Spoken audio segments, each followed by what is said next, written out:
Great ball Imran series मुसन्निफ Mazhar Kaleem MA।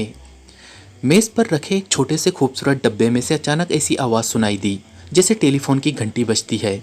बज़ाहिर ये डब्बा मेज़ पर रखे जाने वाला एक डेकोरेशन पीस ही नज़र आता था और देखने वाला कभी सोच भी ना सकता था कि ये खूबसूरत सा डब्बा भी टेलीफोन हो सकता है। मेज़ के पीछे ऊंची नशिस्त की गद्देवार इंतहाई खूबसूरत कुर्सी पर बैठा हुआ नौजवान ये आवाज़ सुनते ही चौंक पड़ा। उसने हाथ बढ़ाकर डब्बे के किनारे को उंगली से दबाया तो सामने दीवार पर एक छोटी सी स्क्रीन रोशन हो गई। स्क्रीन पर एक लंबूतरे चेहरे वाले नौजवान की शक्ल उभर आई, जिसका माथा ज़रूरत से काफ़ी ज़्यादा चौड़ा था और टोड़ी तोते की चोंच की तरह ज़रा आगे को आकर फिर पीछे को हट गई थी। उसकी शक्ल देखकर कराहत का एहसास होता था। यूँ लगता था जैसे किसी दरियाई घोड़े के मुंह पर इंसानी आंखें लगा दी गई हो। हेलो टर्सर कॉलिंग बॉस, डब्बे में से एक भर्राई हुई सी आवाज़ सुनाई दी। यस बॉस अटेंडिंग यू टर्सर, कुर्सी पर बैठे हुए नौजवान ने करख्त लहजे में जवाब देते हुए कहा। बॉस, इंतहाई अहम खबर है आपके लिए। ली ग्रुप का यांग और उसकी बीवी मादाम कोमो दोनों को ईस्ट कोस्ट के पैराडाइज पॉइंट पर गोलियों से उड़ा दिया गया है, टर्सर ने उसी तरह भर्राई हुई आवाज़ में कहा। तो कुर्सी पर बैठा हुआ नौजवान बुरी तरह उछल पड़ा। क्या क्या कह रहे हो? ये कैसे मुमकिन है? क्या तुम पागल हो गए हो? ईस्ट कोस्ट में तो कोई गैर मुतालिक आदमी दाखिल भी नहीं हो सकता, नौजवान ने इस बार हलक के बल चीखते हुए कहा। उसकी आंखों से शदीद हैरत नुमाया थी। मैं दुरुस्त कह रहा हूँ बॉस, और मजीद भी सुन ले। ली ग्रुप का हेडक्वार्टर, आबदोस, जंगी कश्तियाँ, लॉन्चे तमाम की तमाम इस वक्त बाचान की मुसल्लह फ़ौज के कब्ज़े में है। जोटान समेत तमाम जजीरे उन्होंने अपने कब्ज़े में ले लिए हैं। मंशियात वगैरह के तमाम स्टॉक भी उनकी तहवील में जा चुके हैं। ली ग्रुप से मुतालिक हर छोटा बड़ा आदमी गिरफ्तार हो चुका है। कम अज़ कम 200 आदमी तो मुकाबले में हलाक हुए हैं, जबकि 3000 अफराद गिरफ्तार किए जा चुके हैं और मजीद पकड़ धकड़ जारी है। फौज के कमांडर इन चीफ ने वजीर आजम की खुसूसी हिदायत पर खुद इस तमाम कार्रवाई की निगरानी की है। उनके पास ली ग्रुप के मुतालिक मुकम्मल तफसीलात मौजूद थी। ली ग्रुप का कोई अड्डा, कोई आदमी, कोई लॉन्च उनकी नज़रों से ओझल न थी। ईस्ट कोस्ट पर भी फौज ने छापा मारा। कमांडर इन चीफ बजाते खुद वहाँ गए। वहाँ यांग, उसकी बीवी मादाम कोमो, यांग का खास आदमी लंबागा के अलावा वहाँ 3-4 दिगर अफराद की लाशें भी मिली हैं। दूसरे लफ्ज़ों में इस वक्त ली ग्रुप मुकम्मल तौर पर ख़त्म हो चुका है। उसका हर आदमी गिरफ्तार या मर चुका है। उसके तमाम अड्डे, स्टोर वगैरह के साथ इसकी तमाम लॉन्चें, कश्तियाँ, जंगी कश्तियाँ, हेलीकॉप्टर, आबदोस, हत्ता कि उनसे मुतालिक कारें तक फ़ौज की तहवील में जा चुकी है। होकिडो में यांग के ज़ाती महल पर भी फ़ौज का कब्जा है। यह ऑपरेशन आज सुबह मुँह अंधेरे बैक वक्त शुरू हुआ है और सिर्फ 2 घंटों के अंदर मुकम्मल हो गया है, टर्सर ने तफसील बताते हुए कहा। और नौजवान होंठ भींचे इस तरह बैठा सुन रहा था जैसे यह सब कुछ ख्वाब की बातें हो, उसका हकीकत से कोई ताल्लुक ना हो। मैं 10 बार मरकर भी तुम्हारी इस रिपोर्ट पर यकीन नहीं कर सकता टर्सर। ऐसा होना तो मुमकिन ही नहीं है। यांग के तो बाचान के आला तरीन हुक्काम से इस कदर गहरे ताल्लुकात थे कि उस पर तो आज तक उंगली उठाने की किसी को जुर्रात नहीं हो सकी थी, चीफ ने हैरत से पुर लहजे में कहा। मुझे भी जब इत्तला मिली तो मेरी भी आप जैसी ही सोच थी। आपको तो इल्म है कि बाचान के फ़ौज के आला हुक्काम में मुखबिर मौजूद है।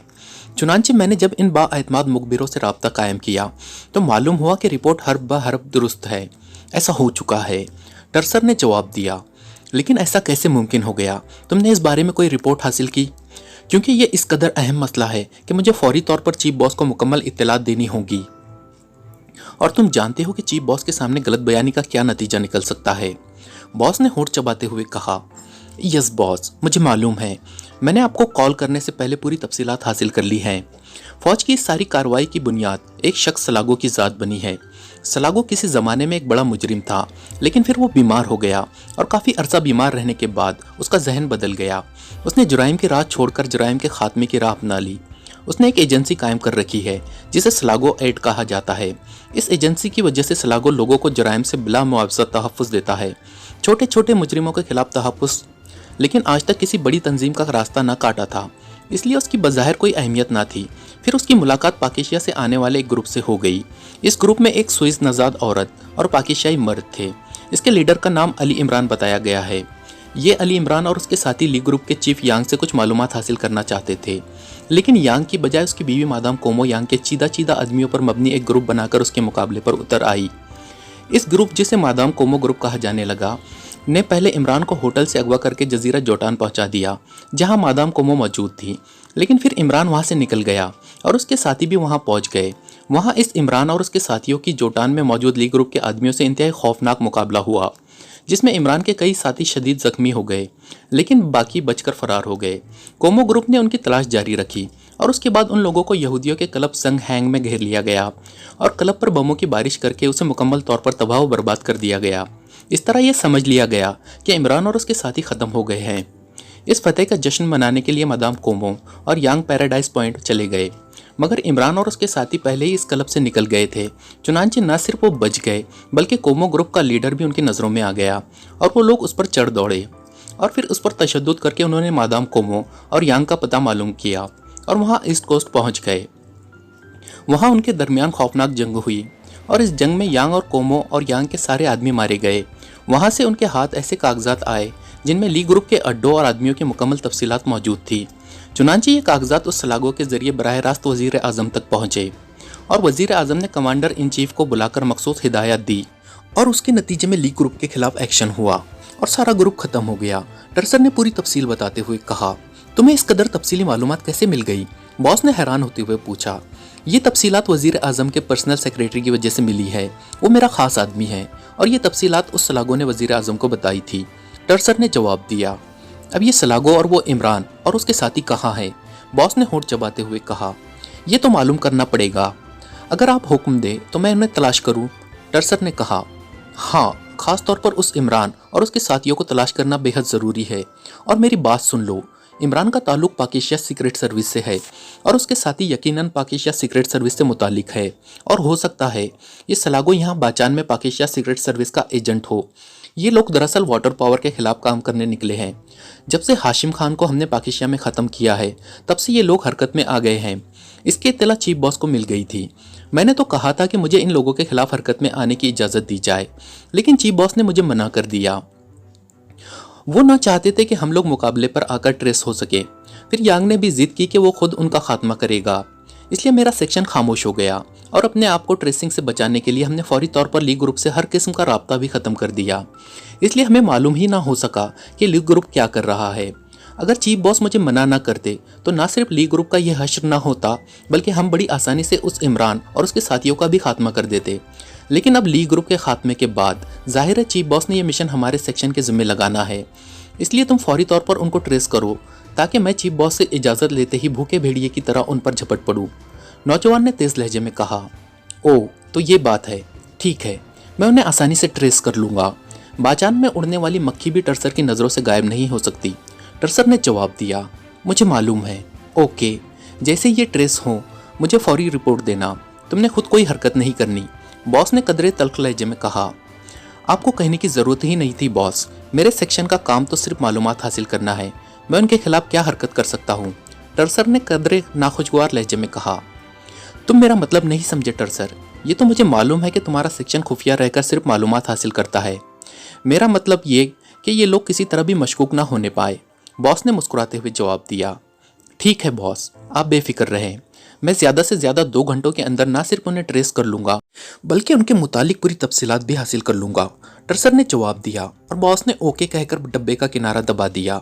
दूसरे लम्हे दीवार पर नज़र आने वाली स्क्रीन साफ हो गई। अब वहाँ आम सी दीवार थी। बॉस चंद लम्हे दोनों हाथों में सर पकड़े मेज़ पर कोहनियाँ टिकाए बैठा रहा, फिर एक झटके से उठा और कुर्सी के दाएं हाथ पर दीवार में मौजूद एक दरवाजे को खोलकर उगबी कमरे में आ गया। ये कमरा रेस्ट रूम के अंदाज में सजाया गया था। बॉस एक अलमारी की तरफ बढ़ा, उसने अलमारी के पट खोले, फिर उसके अंदर एक तरफ लगा हुआ बटन दबा दिया तो अलमारी का अंदरूनी हिस्सा तेजी से एक तरफ को खिसक गया। अब उसके पीछे एक मशीन नमूदार हो गई जिसका ऊपर का हिस्सा किसी स्क्रीन की तरह का था और निचला हिस्सा छोटे छोटे मुख्तलिफ रंगों के बल्बों से भरा हुआ था। दरमियान में सुर्ख रंग का एक बड़ा सा बटन मौजूद था। मशीन के सबसे निचले हिस्से में एक खाना सा बना हुआ था, जैसे कपड़े लटकाने वाली अलमारी के निचले हिस्से में खाना सा मौजूद होता है। उसने दराज को खींचकर बाहर निकाला। उसके अंदर एक सुर्ख रंग के कपड़े का बना हुआ फूल पड़ा था जिसकी 7 कलियां थी और हर कली के ऊपर जर्द रंग के नुक्ते बने हुए थे। उसने फूल को उठाकर अपने कोट के फ्लावर होल में अटकाया और फिर दराज बंद करके उसके सुर्ख रंग का बटन दबा दिया।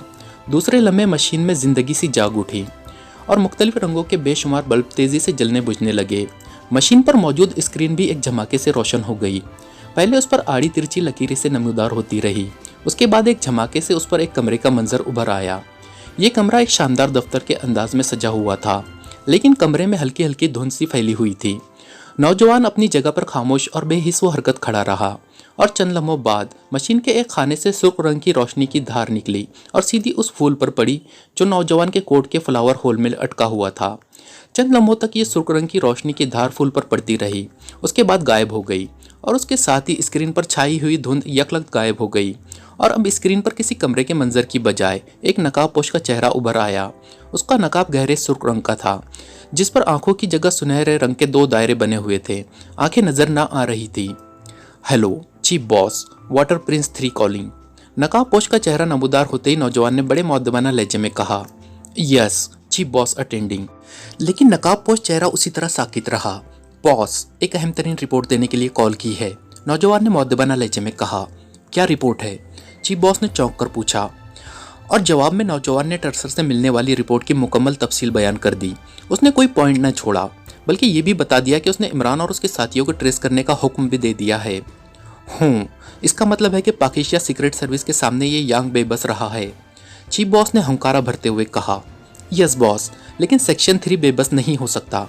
आप हुक्म दे तो उनकी लाशें हेडक्वार्टर भिजवा दी जाए। नंबर 3 ने पुरजोश लहजे में कहा, मुझे मालूम है कि तुम्हारे क्या जज्बात है और मुझे ये भी मालूम है कि तुम्हारे क्या वसाइल है, लेकिन तुम्हें मालूम है कि ग्रेट बॉल अभी तकरीबन मुकम्मल होने के करीब है। ज़्यादा से ज़्यादा 1 माह का अरसा उसके मुकम्मल होने में रह गया है।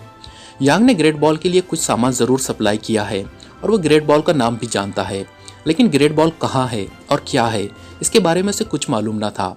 और जहाँ तक सामान की सप्लाई का ताल्लुक है, ईस्ट कोस्ट तक सामान उसका ग्रुप पहुँचाता था, लेकिन वहाँ से सामान कहाँ जाता था उसके मुतालिक उसे कुछ मालूम नहीं था। इसलिए यांग के मरने या जीने से हम पर कोई असर मुरतब नहीं हो सकता। वैसे भी यांग हमारे लिए किराए पर काम करता था, इसलिए अगर यांग या उसका ग्रुप ख़त्म हो गया है तो इससे वाटर पावर पर क्या असर पड़ता है?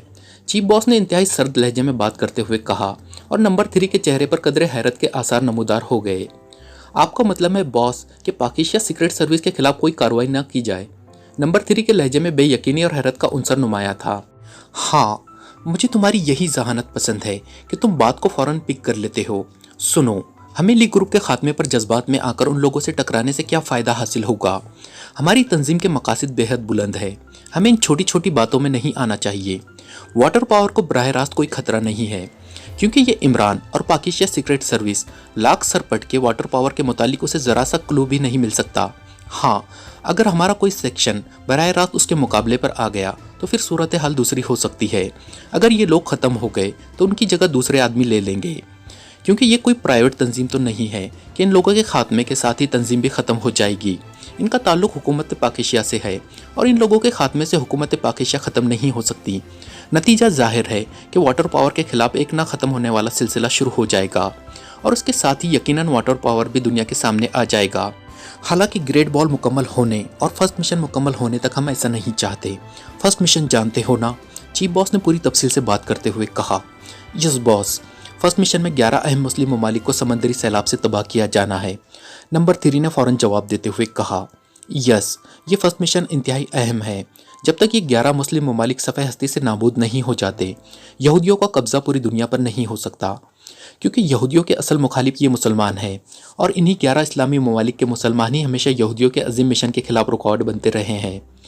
फर्स्ट मिशन की कामयाब तकमील के बाद वाटर पावर के रास्ते में कोई रुकावट ना रहेगी और उसके बाद हम आसानी से समंदर की मुख्तलिफ रवों में अपनी मर्जी से तब्दीली पैदा करके पूरी दुनिया को सरनगू कर लेंगे। पूरी दुनिया के मौसमी हालात और तिजारत मुकम्मल तौर पर हमारे कब्जे में आ जाएंगे और नतीजा जाहिर है कि पूरी दुनिया पर यहूदियों की नाकाबिल तस्कीर हुकूमत कायम हो जाएगी। ऐसी हुकूमत जिसे क़यामत तक कोई चैलेंज न कर सकेगा। अब तुम सोचो, इस अजीम मिशन के मुकाबले में लीग ग्रुप की क्या अहमियत हो सकती है? हम क्यों सामने आकर अपने आप को पोज करें, जबकि ये लोग लाख सर पटके उन्हें हमारे मुतालिक कुछ मालूम नहीं हो सकता? चीफ बॉस ने कहा। ओ yes boss, thank you boss, आप वाकई अजीम जहन के मालिक हैं। फर्स्ट मिशन बल्कि उसके बाद पूरी दुनिया पर कब्जे तक हमें अपने आप को हर सूरत में छुपाना है। नंबर 3 ने कहा। गुड, मैंने तुम्हें इसलिए पूरी तफसील से समझाया है कि तुम हमारे फर्स्ट मिशन ग्रेट बॉल के एरिया के इंचार्ज हो। तुम्हारी तरफ से मामूली सी कोताही हमारे पूरे मिशन की नाकामी बन सकती है। चीफ बॉस ने कहा। मैं समझ गया बॉस, आप बेफिक्र रहे बॉस, आपको कोई शिकायत ना होगी। नंबर 3 ने जवाब देते हुए कहा।